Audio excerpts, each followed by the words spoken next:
संज्ञा पठिता। का संज्ञा पठिता? सवर्ण संज्ञा पठिता। जी, तो तत्र केषां सवर्ण संज्ञा भवति इति अस्माभिः सम्यक् ज्ञातम्।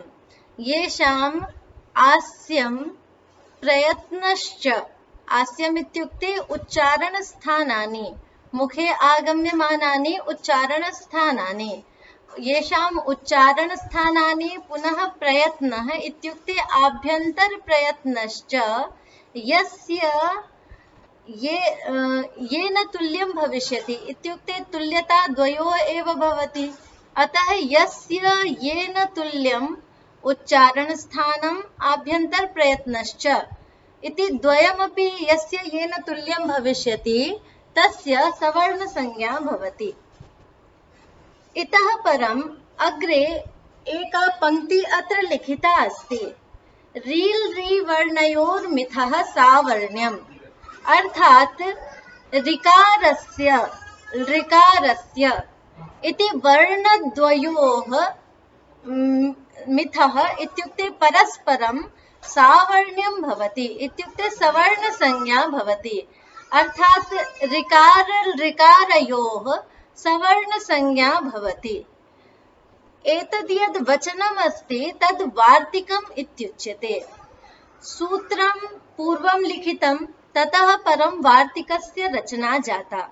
वार्तिकस्य रचना कात्यायन ऋषिणा कृतम् इति अहं पूर्वम् अपि ज्ञापितवती। तो वार्तिकस्य का आवश्यकता? अस्तु, किञ्चित् उच्चैः वदिष्यते। तो वार्तिकस्य रचना किमर्थं कृता भगवता कात्यायनेन? यतोहि सूत्रकारेण संक्षेपेण बहु किमपि उक्तं, किन्तु तेषां तात्पर्यः अस्माभिः बहुधा न ज्ञायते। अतः यत्र तात्पर्यस्य स्पष्टप्रतिपत्तिः न भवति, स्पष्ट ज्ञानं न जायते, तदा वार्तिककारः वचनं करोति। यद्यपि सूत्रकारस्यापि अभिप्रायः तत्रैव भवति। तो अत्र लिखितं रील् री वर्णयोः मिथः सावर्ण्यम्। अस्तु, एतत् ज्ञापनात् पूर्वम् अहं सवर्णसंज्ञायाः फलं किञ्चित् वक्तुम् इच्छामि।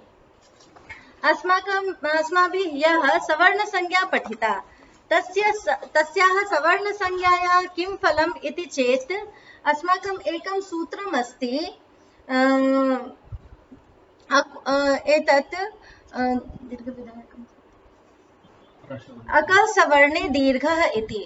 तो अकः सवर्णे अचि परे, अकस्य सवर्णः अच यः, अकः सवर्णः अच यः भवति तद् यदा परे भवति, ततः परे भवति, तदा सवर्ण दीर्घः भवति, इत्युक्ते दीर्घः भवति। सवर्ण दीर्घः इत्युक्ते सवर्ण संज्ञा ययोः द्वयोः भवति तयोः एव दीर्घः क्रियते। यथा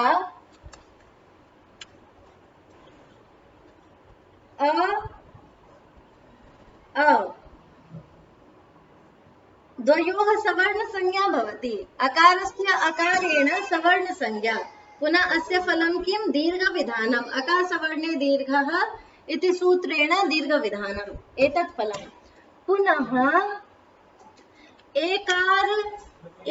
पुनः एतत् अन्यानि अपि प्रयोजनानि सवर्णसंज्ञायाः भवन्ति। यथा राम आलयः इति वदामः, तो अ इत्यत्रापि अस्ति। राम इत्यत्र अन्ते मकारानन्तरं मकार से परे अ वर्तते, और पुनः ततः परम् आलयः इत्यत्र आ इति वर्तते। राम आलयः, तो राम अन्ते अत्र म अ इत्येवं वर्तते राम, पुनः आलयः इत्यत्र आकारः वर्तते। अकार आकारयोः अपि सवर्ण संज्ञा भवति, अकारस्य आकारेण सवर्ण संज्ञा भवति, पुनः अत्रापि दीर्घः विधीयते, सवर्ण संज्ञायाः फलम्। किन्तु अकारस्य इदानीं किम् उक्तं? तुल्यास्य प्रयत्नम्, अर्थात् यस्य उच्चारणस्थानम् आभ्यन्तर प्रयत्नश्च इति द्वयमपि समानं भवति तस्य सवर्णसंज्ञा भवति। किन्तु इदानीं ऋकारस्य उच्चारणस्थानं भिन्नं, ऋकारस्य च उच्चारणस्थानं भिन्नं भवति। अर्थात ऋकारयोः आस्यं तुल्यं नास्ति। ऋकार और ऋकार का आस्य अर्थात उच्चारण स्थान समान नहीं है, किंतु द्वयोः सवर्ण संज्ञा इष्यते। अर्थात प्रक्रिया करणे ऋकार और ऋकार की सवर्ण संज्ञा अपेक्षिता भवति, जरूरी होती है उसको सवर्ण संज्ञा करना। यतः होत्रिल् ऋकारः इति एकः प्रयोगः वर्तते, अत्र सवर्ण दीर्घः न भविष्यति, किन्तु होत्रीकारः इति प्रयोगः दृश्यते। कः प्रयोगः दृश्यते? होत्रीकारः। होत्रीकारः। अत्र होत्री इत्यत्र त्री इत्यत्र अन्ते ऋकारः वर्तते। पुनः होत्रीकारः ऋकारः, इतः परं किम् अस्ति? होत्रिल् ऋकारः।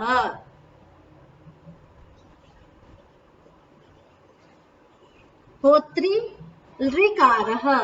तो री और री इत्यनयोः उच्चारण स्थानं भिन्नम् अस्ति, आस्यं भिन्नम् अस्ति, अतः द्वयोः सवर्ण संज्ञा न प्राप्यते।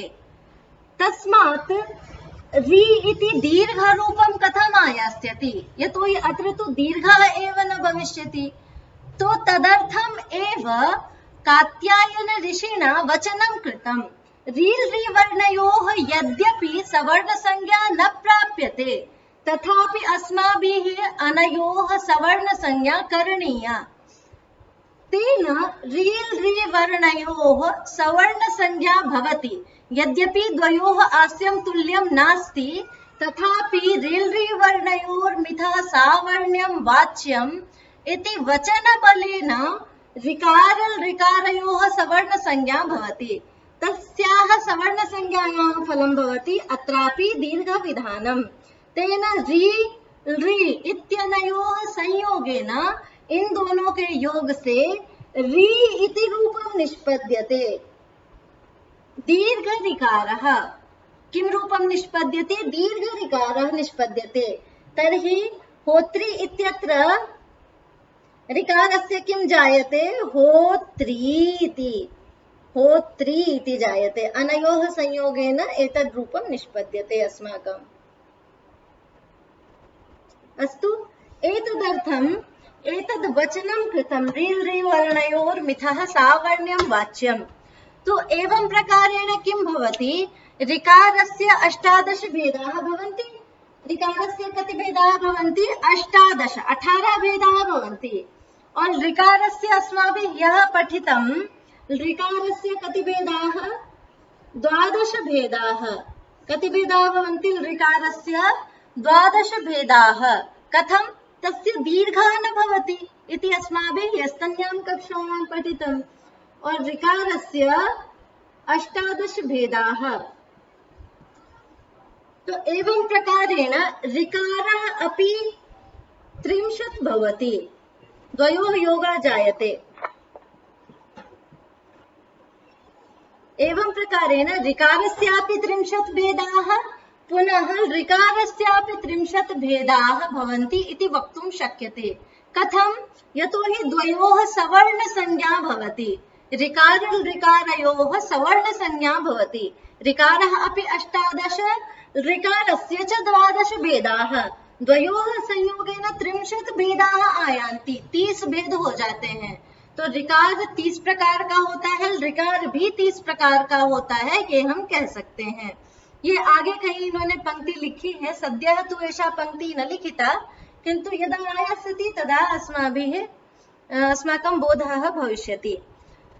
अस्तु, इतः परम् उच्चारणस्थानानि, यत् अस्माकम् अद्यतनं विषयः अस्ति, तत् किमस्ति उच्चारणस्थानानि। यः अस्माभिः सामान्यः परिचयः उच्चारणस्थानानां ज्ञातमासीत्। कश्चन प्रश्नः इदानीं यावत्? कोई प्रश्न है कृपया पूछे। अस्तु अग्रे चलामः। तो अद्यतन विषयः अस्ति उच्चारणस्थानानि। उच्चारणस्थानानि कस्य वर्णस्य किम् उच्चारणस्थानम् इत्यस्य कृते स्वयमेव वरदराजाचार्येण सूत्राणि लिखितानि सन्ति लघुसिद्धान्तकौमुद्यां। तत्र प्रथमम् उच्चारणस्थानं भवति अस्माकं, प्रथमम् उच्चारणस्थानं यत् चर्चितं तत् भवति कण्ठः इति। किम् उच्चारणस्थानं? कण्ठः इति। कण्ठः। तो सूत्रं किम् अस्ति? अकूह विसर्जनीयानां कण्ठः। किं सूत्रम् अस्ति? अकूह विसर्जनीयानाम्।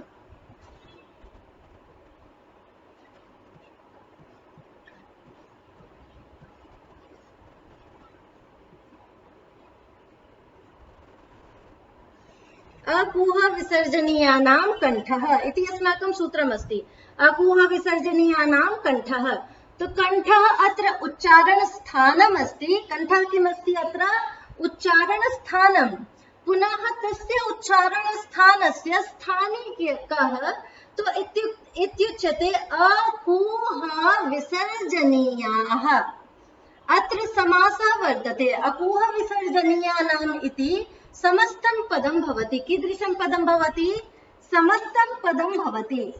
अत्र समासः वर्तते। कः समासः वर्तते इति चेत् अत्र वर्तते इतरेतर योग द्वन्द्व समासः। आम्, अत्र कः समासः वर्तते? इतरेतर योग द्वन्द्व समासः। अस्माभिः पूर्वमपि श्रुतं खलु, इतरेतर योग द्वन्द्व समासस्य चर्चा जाता आसीत्।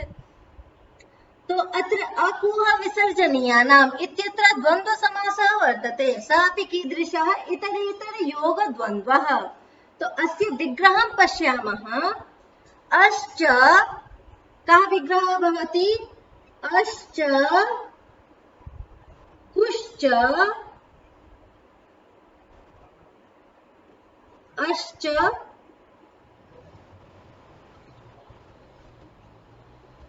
कुश्च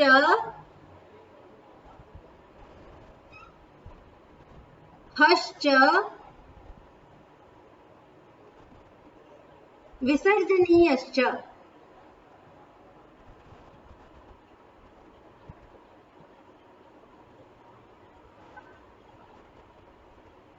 अश्च कुश्च हश्च विसर्जनीयश्च इति अकूह विसर्जनीयाः।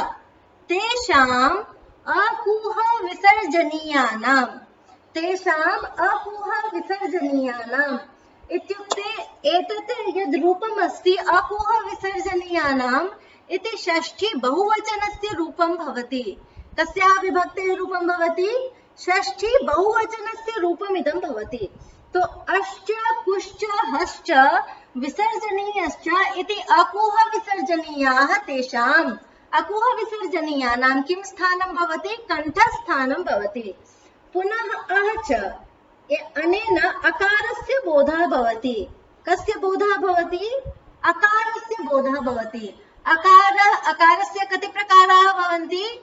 अकारस्य 18 भेदाः भवन्ति, वयं जानीमः। तो अकारः 18, अश्च इत्युक्ते अकारः 18 भेदयुतः अकारः। पुनः कुश्च, कु इत्यनेन कः गृह्यते? कवर्गः गृह्यते। कः गृह्यते? कवर्गः। कवर्गे कः वर्णः आयाति? क, ख, ग, घ, ङ। अस्तु। पुनः अस्ति हश्च। हश्च इत्यनेन ह इति वर्णः गृह्यते। हश्च, हः च इत्युक्ते ह। पुनः विसर्जनीय इत्युक्ते विसर्गः। तो एतेषां वर्णानाम् उच्चारणस्थानं भवति कण्ठः। किम् उच्चारणस्थानम्? अकारस्य उच्चारणस्थानं किं? कण्ठः। पुनः ककारस्य उच्चारणस्थानं किं? कण्ठः। खकारस्य उच्चारणस्थानं किं? कण्ठः। गकारस्य उच्चारणस्थानं कण्ठः। घ इत्यस्य उच्चारणस्थानं कण्ठः। ङ इत्यस्य उच्चारणस्थानं कण्ठः। ह इत्यस्य उच्चारणस्थानं कण्ठः। विसर्गः इत्यस्य उच्चारणस्थानं कण्ठः। इत्येवम् अकूह विसर्जनीयानां कण्ठः इति सूत्रं कण्ठस्थानीयाः के भवन्ति इति ज्ञापयति। अत्र एकः विषयः यः अस्माभिः ज्ञेयः अवधेयः स भवति यत् विसर्गः इत्यस्य तु कण्ठस्थानम् उक्तम्, किन्तु विसर्गः कश्चन विशिष्टः भवति। वर्णेषु तस्य गणना नास्ति। माहेश्वर सूत्रेषु विसर्गः न गृहीतः, तथापि विसर्गस्य उपयोगः लेखने, पठने, वचने भवति एव।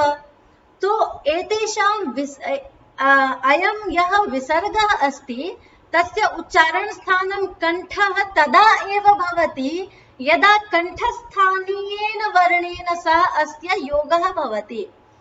ये जो विसर्ग है ये इसका वर्गों माहेश्वर सूत्र के वर्ण समुदाय में अक्षर समाम्नाय में पाठ नहीं है, फिर भी इसका पठन, लेखन और वचन में प्रयोग होता है। तो ये जो इन्होंने यहाँ पे अकूह विसर्जनीया नाम कंठः में जो विसर्ग ग्रहण किया है, तो विसर्ग का कंठस्थान तभी होगा जब कंठस्थानीय मतलब जिन वर्णों का स्थान कंठ है उनके साथ ही इसका प्रयोग होगा, तभी विसर्ग का स्थान कंठ होगा। ये एक विशेष बात हमको बहुत ही ध्यान में रखनी है, जो बहुतों को अवधेय नहीं होता है बहुतों के द्वारा, ये हमको अवधान में रखना है। एकम कार्यम इतोपि अस्माभिः करणीयम्। अद्य वयं पठामः खलु एकं चार्ट अन्ते निर्मास्यते उच्चारण स्थानानां, किन्तु भवद्भिः किं करणीयं यत् एकः अक्षरः यथा अस्ति, तो अकारः कंठस्थानीयः, यथा अकारः लेखनीयः, पुनः तस्य स्थानम्, अत्र वर्णः, अत्र स्थानम् इत्येवं भवता टेबल निर्मीय प्रेषणीयम्। अद्य यावद् वयं चर्चयिष्यामः तस्य एक टेबल आपको बनाना है आज। उसमें पहले आप वर्ण लिखेंगे, फिर उच्चारण स्थान लिखेंगे, और एक एक वर्ण का अलग अलग उच्चारण स्थान आप लिख लेंगे। जैसे अ लिखेंगे यहाँ, फिर यहाँ उच्चारण स्थान आएगा कंठ, फिर क लिखेंगे, फिर आएगा कंठ, या फिर जैसे आपको सुविधा हो, अच को पहले लिख ले तो कोई नहीं, पर ऐसे वर्णशः आपको ऐसे लिखकर आज भेजना है। तो एतद् अस्माकं जातम् अकूह विसर्जनीयानां कंठः इति। कस्यचित् प्रश्नः अस्ति वा?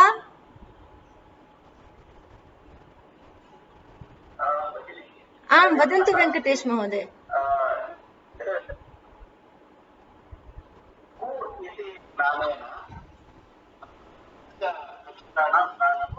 जी,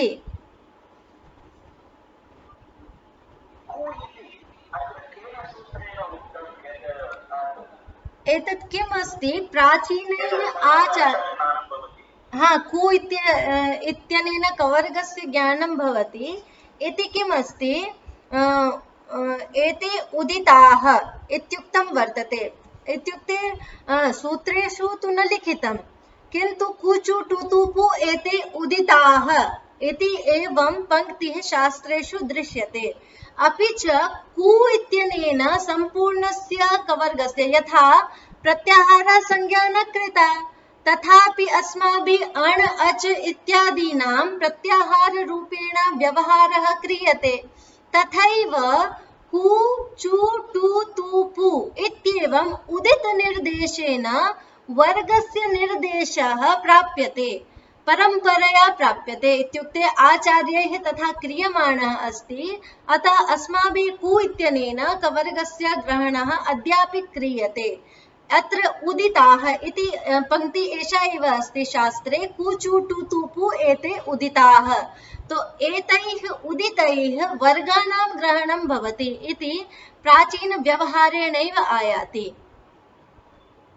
जी वेंकटेश महोदय जी अन्य कश्चन प्रश्नः?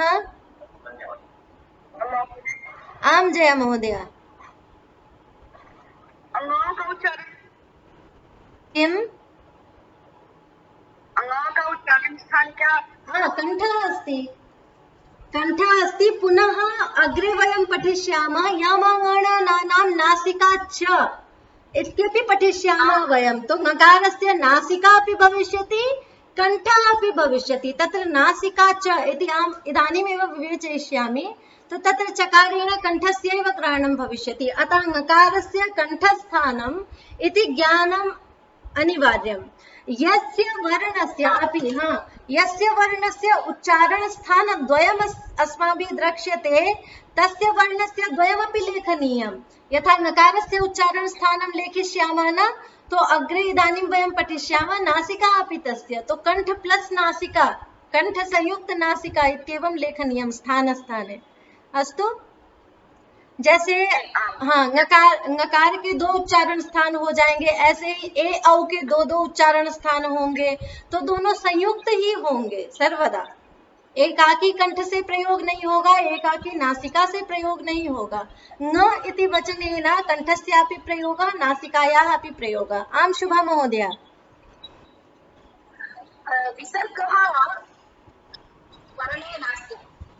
कः?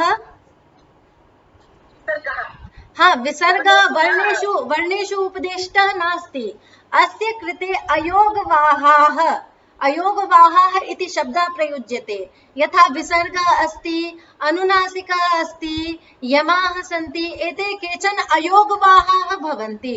येषां वर्णेषु निर्देशः तु नास्ति, किन्तु भाषायां तेषां प्रयोगः दृश्यते। अतः केचन अयोगवाहाः सन्ति, ये योगं वहन्ति, इत्युक्ते प्रयोग प्रक्रियां निर्वहन्ति, किन्तु तेषां वर्णत्वं न भवति। स एव अयोगवाहः विसर्गः अपि भवति। जी जी एतेषाम् आम जय महोदय वदन्तु। अंत में जो आपने होगा जब हाँ जैसे विसर्ग जिस वर्ण के साथ, हाँ जिस बताती हूँ, अभी बता रही हूँ। जैसे हमने कहा रामः, हमने क्या कहा? रामः।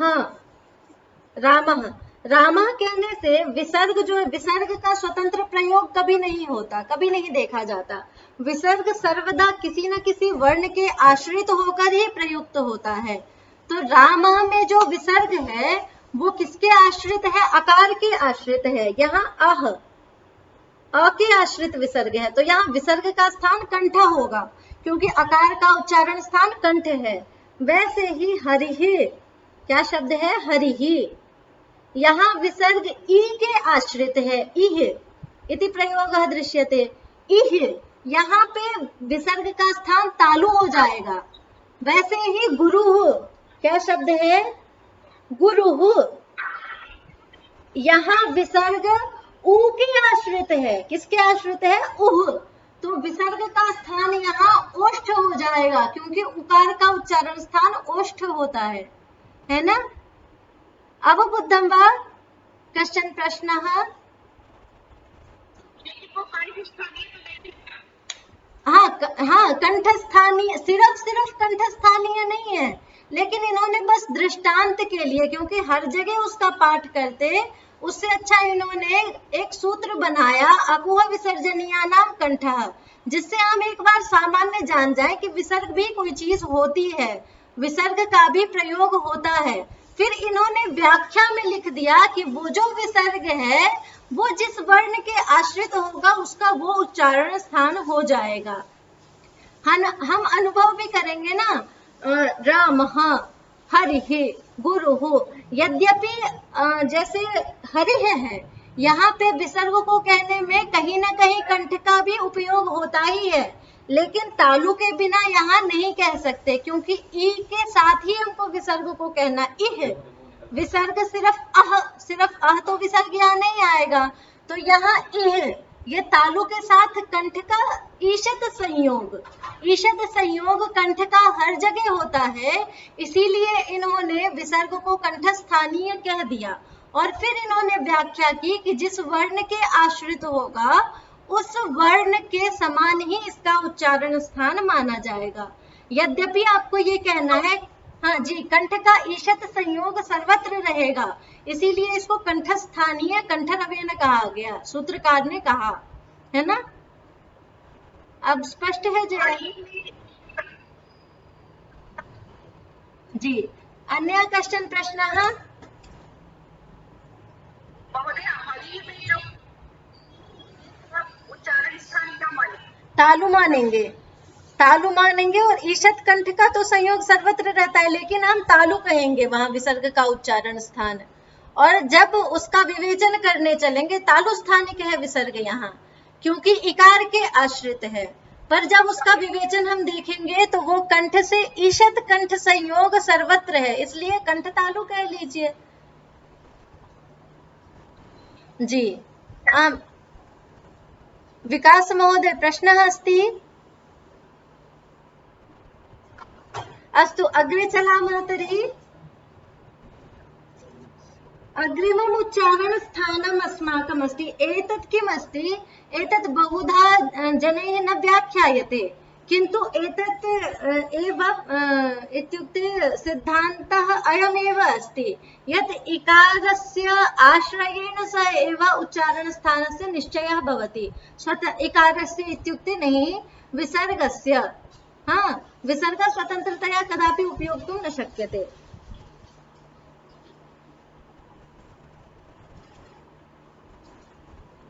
अस्तु, द्वितीयम् उच्चारणस्थानम् अस्माकम् अस्ति तालु इति। तालु इति पदम्, अस्तु, एकं विषयम् अत्र वक्तुम् इच्छामि। ह्यः अहं तालुः इति लिखितवती, तत् अशुद्धं रूपम् अस्ति।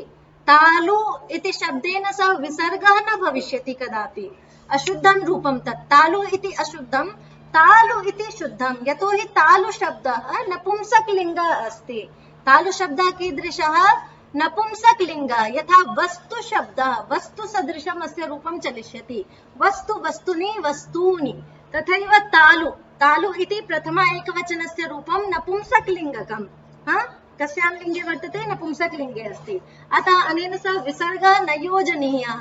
यः दोषः कृतः तद् दोषः निराकरणीयः है। पुनः तालुः केषां भवति उच्चारण स्थानम् इति चेत् अस्माकम् अग्रिमं सूत्रम् अस्ति इचु यशानां तालुः। इचु यशानां तालु, इचु यशानां तालु उच्चारण स्थानं भवति।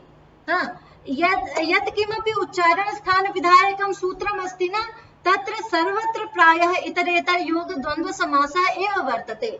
अत्रापि इतरेतर योग द्वन्द्व समासः एव अस्ति, यथा अकुह विसर्जनीयानाम् इत्यत्र आसीत्। अत्र का विग्रह इति पश्यामः। इश्च, चुश्च,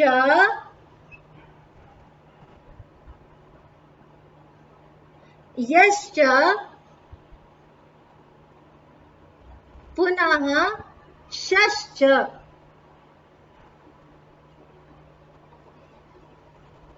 इश्च, चुश्च, यश्च, शश्च इति इचु यशाः, तेषाम् इचु यशानां। तो इचु यशानाम् इत्यापि षष्ठी बहुवचनस्य रूपम् अस्ति, षष्ठी बहुवचनस्य रूपम् अस्ति। इचु यशानाम्। इश्च, अनेन इकारस्य ग्रहणं भविष्यति। कः वर्णः भवति? इश्च इत्यनेन इकारस्य ग्रहणम्। इकारस्य कति भेदाः सन्ति? कश्चन वदेत्? अंकिता? 18। बहु स्वागतं, बहु उत्तमम्। 18 भेदाः। पुनः चु इत्यनेन कस्य ग्रहणम् इति कश्चन अन्यः वदेत्?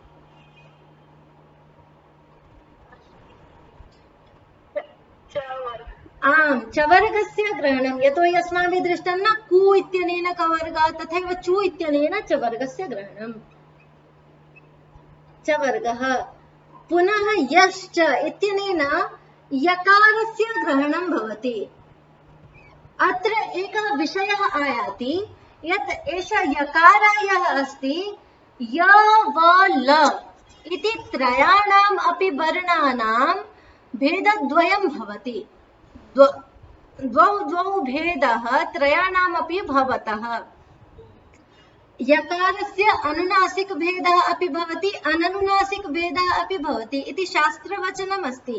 यद्यपि अयं हल वर्णः अस्ति य व ल ये तीन जो हैं यद्यपि हल वर्ण है तथापि शास्त्रकार ने इन तीनों के अनुनासिक और अननुनासिक भेद माने हैं, दो दो भेद माने हैं। ये वचनशः उन्होंने कहा है क्योंकि ऐसा प्रयोग कहीं दिखा होगा भाषा में। तो यह इत्यस्य भेदद्वयम् अनुनासिकः एवं लिख्यते तो एवं लेखितुं शक्यते।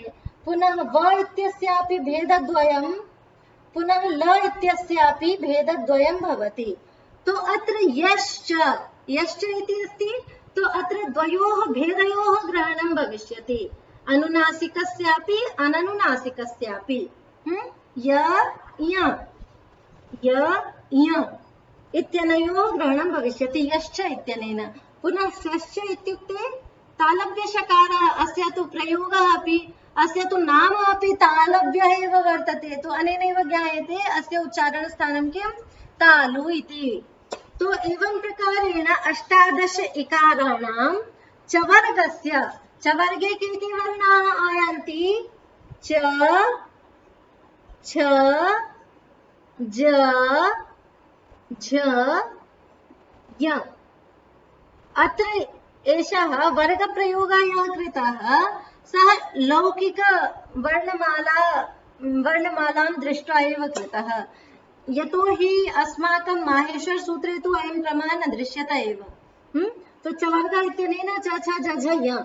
एवं प्रकारेण 18 इकाराणां चकारस्य छकारस्य जकारस्य झकारस्य यकारस्य पुनः यकारस्य भेदद्वयोः शकारस्य च किं स्थानं तालुस्थानं भविष्यति। तालुस्थानं भविष्यति। अस्तु स्पष्टम्? अग्रे चलामः। आं पृच्छन्तु।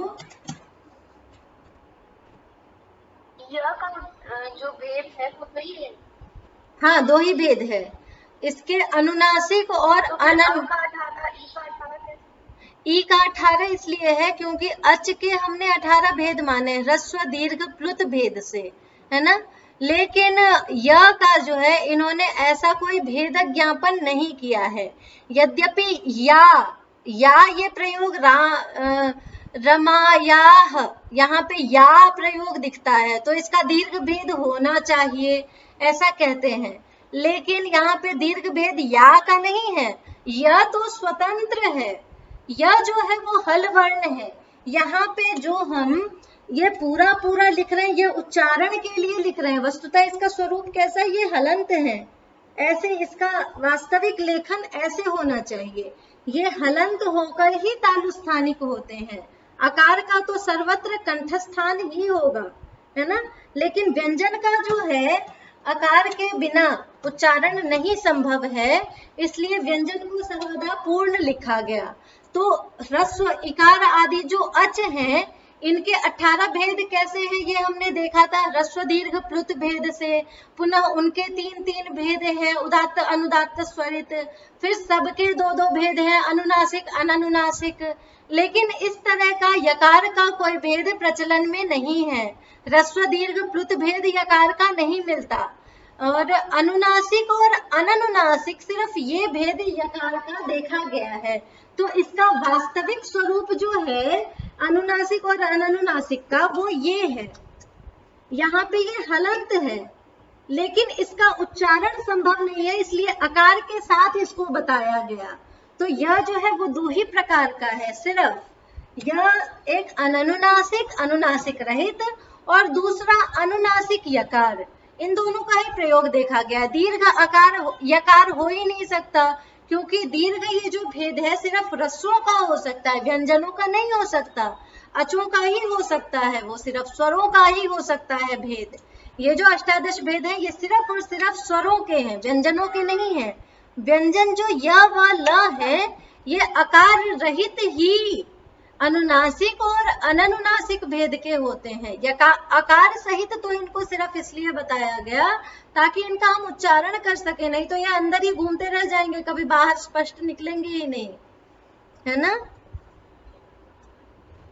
धन्यवाद जी स्वागतम। मिताली महोदय प्रश्न हाँ वदन्तु। इसी से ये दोनों रूप होंगे। उसमें जो या व ल तीनों स्वर रहित होंगे।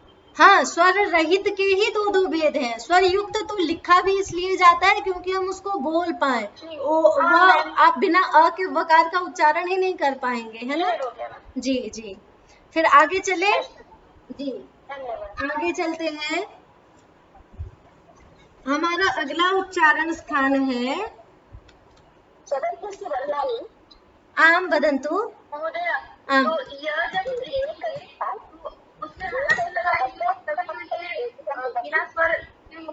हाँ, जब हल लगाएंगे तभी बिना स्वर के होगा।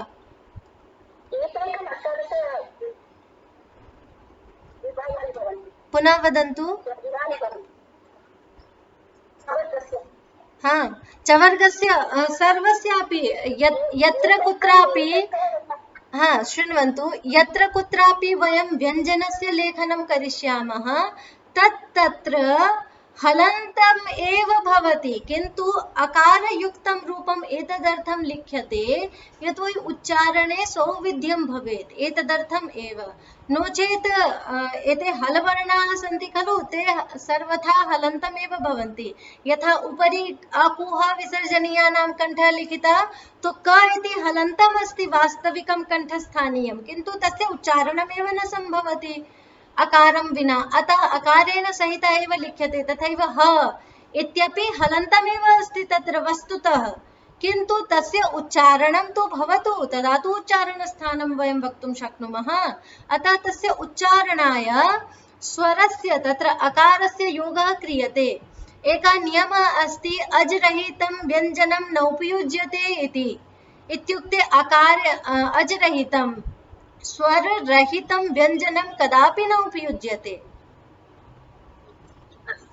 जी धन्यवादः। अग्रे चलामः वा। जी, अस्माकम् अग्रिमम् उच्चारणस्थानम् अस्ति मूर्धा इति। किम् उच्चारणस्थानम् अस्ति? मूर्धा इति। मूर्धा।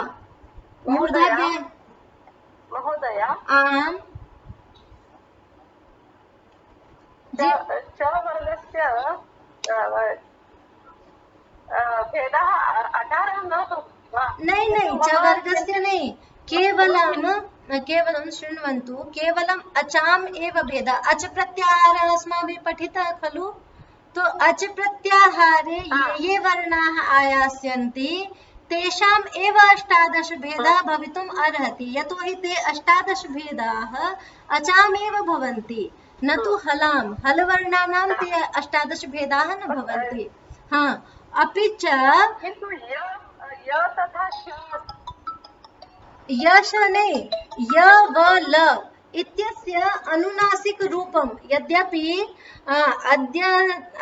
अद्यत्वे भाषासु तत् प्रचलितं नास्ति, तथापि वैदिक प्रयोगाः ये दृश्यन्ते खलु, वेदे बहुत्र तथा प्रयोगः दृष्टः। भाषा का अस्ति? भाषा इत्युक्ते प्रयोगाधारितः नियमः कश्चन, तो यह प्रयोगः दृश्यते तदाधारेणैव नियमः क्रियते। तो पूर्वम् अनुनासिक यकारस्य, अनुनासिक वकारस्य, अनुनासिक लकारस्य च प्रयोगः ऋषिभिः दृष्टः, अतः तस्य भेद प्रतिपादनं तैः कृतम्। केवलं भेदद्वयमेव भवति, अनुनासिक रहितम् अनुनासिक सहितं। तस्य ह्रस्व दीर्घ प्लुत इत्यादयः भेदाः कदापि न भवन्ति। हाँ? यतोहि किञ्चित् नेट्वर्क् प्राब्लम् अस्ति सर्, जी अतः इषु यशानां तालुः तालु इचु यशानां तालु तथा किम् य इत्युक्ते यकारः यकारस्य भेदद्वयम् इ इत्युक्ते अष्टादश इकाराः इ इत्युक्ते इश्च इ ह्रस्व इकारः अस्ति अत्र तो 18 इकार पुनः चुश्च इत्युक्ते चवर्गः च छ झ झ ञ पुनः य इत्युक्ते यश्च यश्च इत्युक्ते यकारः य रामाय इत्यत्र य अस्ति न यकारः अयमेव यकारः द्विविधः अनुनासिकः अननुनासिकः च अतः द्वयोः यकारयोः ग्रहणम् अत्र भविष्यति पुनः शकारः स अपि कीदृशः तालव्य शकारः यतोहि तालुः तत्र उच्चारणस्थानम् इदानीम् अवबुद्धम् जी अग्रे चलामः अस्तु हाँ तालु इति अस्माभिः ज्ञातमासीत् खलु यः तालु एतद् भवति दन्तस्य कुत्र अस्ति तस्य कस्य आम् एतत् दर्शयामि अहं पश्यन्तु एषः दन्तः अस्माकम् अयं तालु भवति दन्तस्य पृष्ठतः दंत के जस्ट पीछे एक्साक्ट बैक हाँ तालु भवति एतत् स्थानं तालुः इत्युच्यते पुनः मूर्धा इति वयम् इदानीं पठिष्यामः मूर्धा एतद् भवति एतत् छत्रं यदस्ति अस्माकं मुखे मध्ये तत् मूर्धा भवति एतत् स्थानं मूर्धा अस्तु जी मूर्धा केषां वर्णानाम् उच्चारण स्थानम् अस्ति चेत् ऋटु रसानां मूर्धा केषां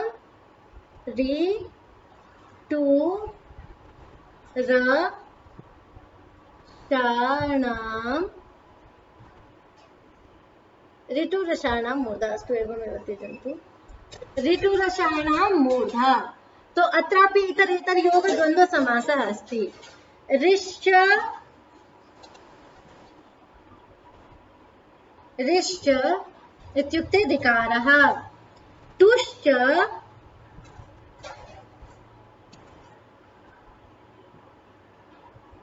पुनः रश्च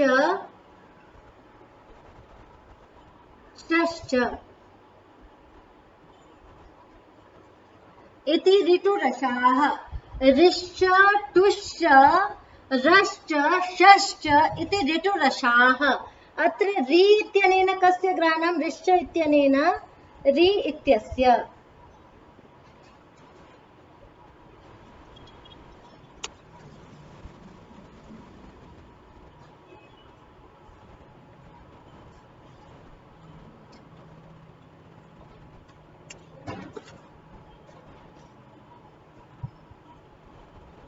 इत्यनेन रि इत्यस्य ग्रहणं भवति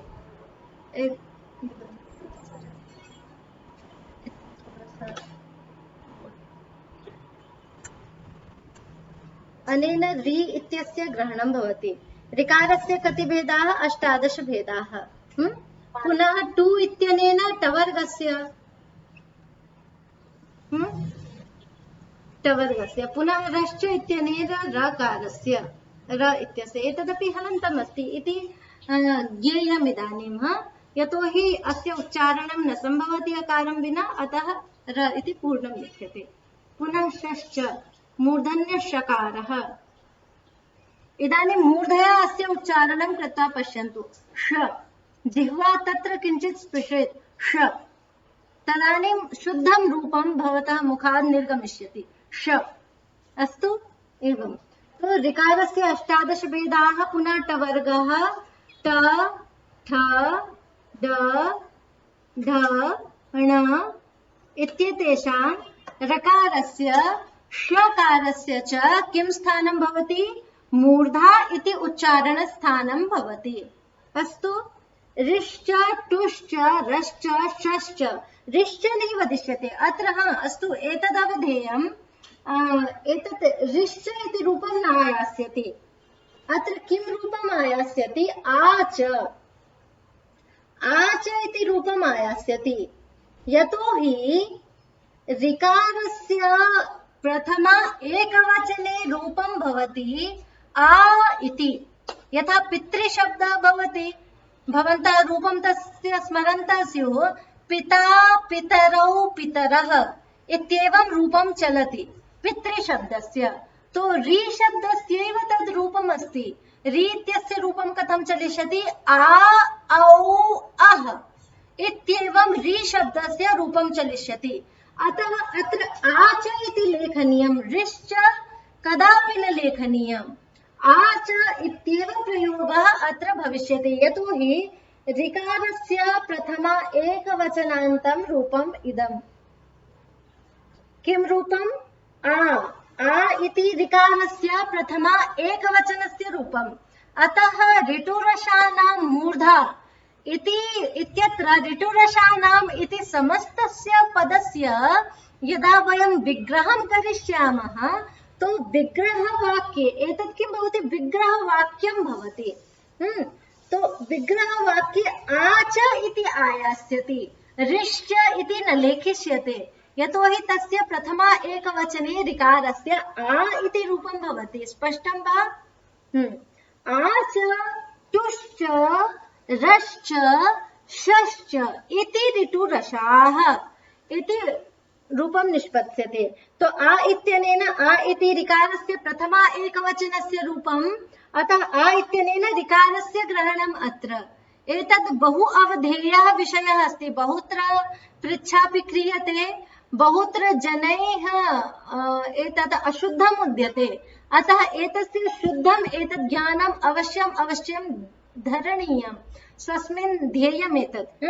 तो आच, तुश्च, रश्च, शश्च इति ऋटुरसाः, तेषां ऋटुरसानां। तो आ इत्यनेन ऋकारस्य ग्रहणं, ऋकारस्य 18 भेदाः, टु इत्यनेन टवर्गस्य ग्रहणं, तस्य पञ्चाक्षराणि टठ डढ ण, पुनः रश्च इत्यनेन र इत्यस्य ग्रहणं, शश्च इत्यनेन श इत्यस्य ग्रहणम्।